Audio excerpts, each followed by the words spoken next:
Chicago. 1931. The most powerful man in America was not the president. He was not a senator, not a general, not a CEO. He was a 32-year-old high school dropout from Brooklyn who had turned an entire city into his personal empire. At his peak, Al Capone controlled everything in Chicago: the police, the judges, the politicians, the newspapers, the bootleg liquor that flowed into every bar, hotel, and private club from Michigan Avenue to the South Side. He was making $60 million a year at a time when the average American worker earned less than $1,500. He threw parties that lasted 3 days. He sat courtside at boxing matches surrounded by bodyguards in tailored suits. He was photographed, interviewed, celebrated a celebrity criminal in an era that could not get enough of him. And then one quiet Tuesday morning, federal agents walked into a Chicago courthouse and handed a judge a single piece of paper. Not for murder, not for bootlegging, not for the dozens of men he had ordered killed, for taxes. Al Capone, the most feared gangster in American history, was brought down by a filing cabinet. But how did a kid from Brooklyn build an empire that powerful in the first place? And who really destroyed him? Stay with me, because the real story is nothing like what you learned in school. Alphonse Gabriel Capone was born on January 17, 1899 in Brooklyn, New York. Not in Sicily, not in some poverty-stricken village overseas. In Brooklyn, an American kid from the beginning.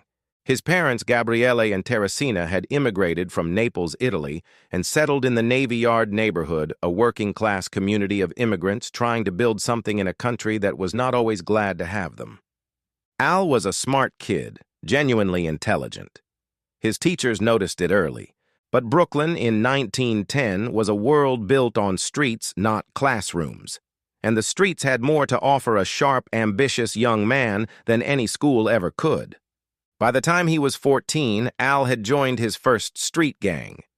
By 16, he was running with the 5 Points Gang in Manhattan, one of the most powerful criminal organizations on the East Coast. And it was there that Al Capone met the 2 men who would shape everything that followed. The first was Johnny Torrio, a quiet, elegant, strategic criminal mastermind who saw potential in young Capone that nobody else recognized. Torrio became his mentor, his teacher, the man who showed Al that violence was a tool, not a personality trait.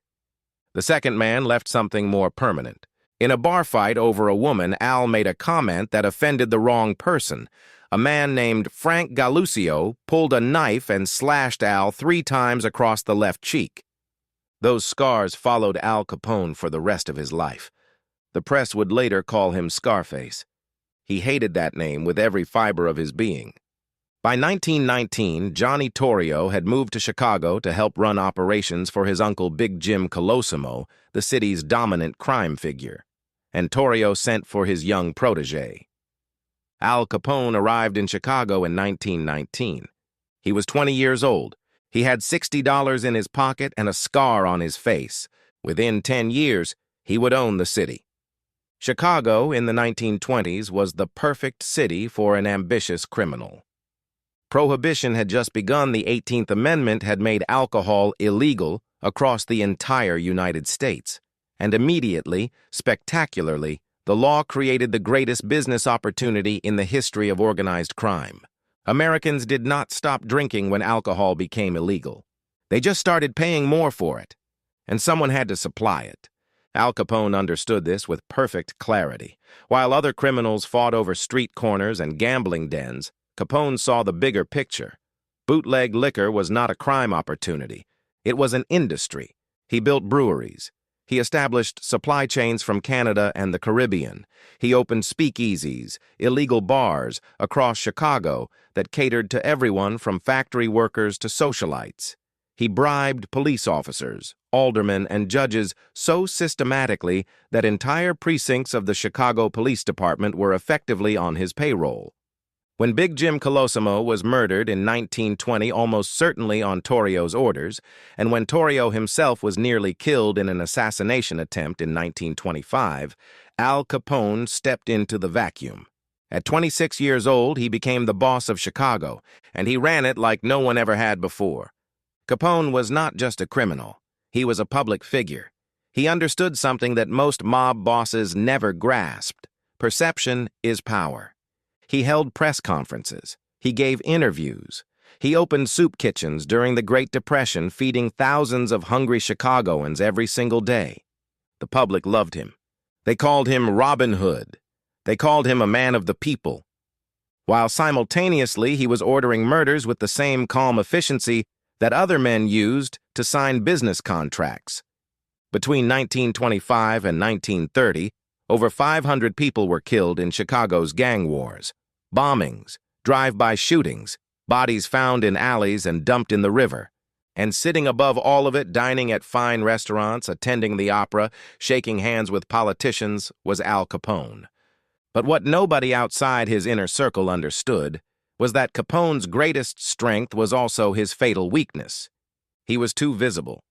He had become too famous, too celebrated, too much of an embarrassment to a federal government that could not touch him through conventional law enforcement.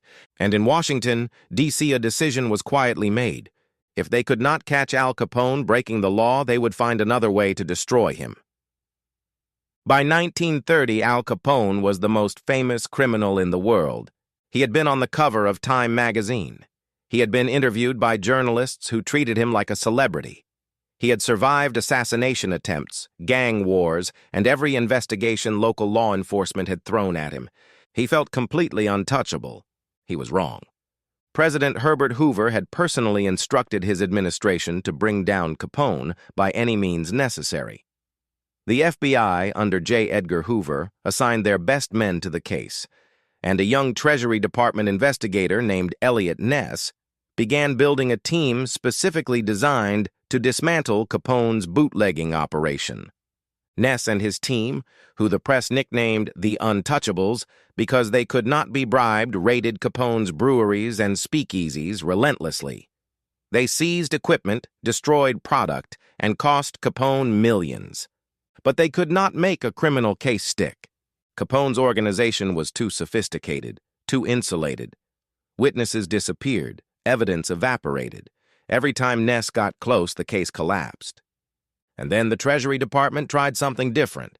They looked at Capone's taxes, or more precisely, his complete absence of taxes. A brilliant investigator named Frank Wilson spent years buried in financial records, tracing cash flows, identifying deposits, building an invisible paper trail that connected Al Capone to millions of dollars of unreported income. It was painstaking, unglamorous, completely uncinematic work, and it worked perfectly. In June 1931, Al Capone was indicted on 22 counts of federal income tax evasion. He was stunned. His lawyers were stunned. The entire underworld was stunned. Taxes. They were going to take down Al Capone with taxes. The trial lasted less than 2 weeks. On October 17, 1931, the jury found Al Capone guilty on 5 counts of tax evasion.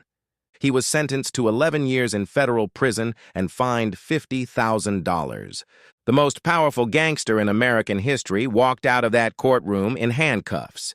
He served time in Atlanta Federal Penitentiary before being transferred to the newly opened Alcatraz Island in 1934, the most secure prison in America, designed specifically for criminals considered too dangerous and too connected for regular facilities. On Alcatraz, Capone was just another prisoner. His power meant nothing behind those walls. His money could not reach the guards. His name opened no doors. And something else was happening inside Al Capone that nobody outside his closest circle knew about. Syphilis, contracted years earlier and left untreated, had begun attacking his brain.